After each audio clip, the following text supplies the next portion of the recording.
used for implementing practical and sustainable project management. It is simply used to remove uncertainty so we can form well-formed decision. It is simply used to remove uncertainty so we can form well-formed decision. It is implementing practical and sustainable project management. It helps to manage project in simple and efficient way. It helps to manage project in simple and efficient way. It estimates cost and schedule for project completion. Estimate cost and schedule. It helps to manage project in simple and efficient way.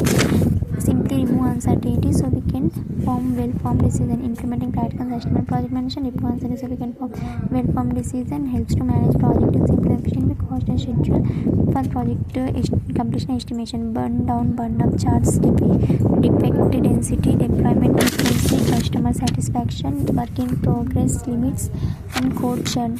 Burn down or burn up charts. How much up to where work has been done. Burn up down or burn up or burn down charts. How much or up to where. Defect density means defaults per thousands of line.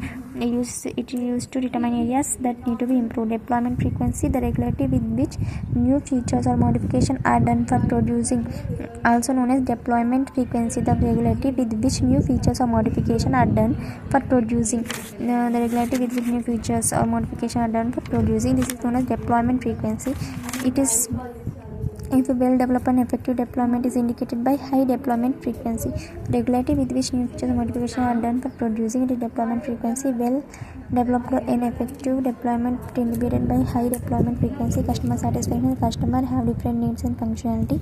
When they receive maximum of their needs, then they are satisfied.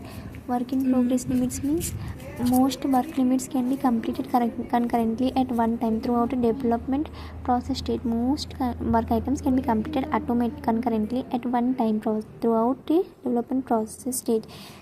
The development process stages have development, testing, and review. Most work items can be completed concurrently at one time throughout a development process stage.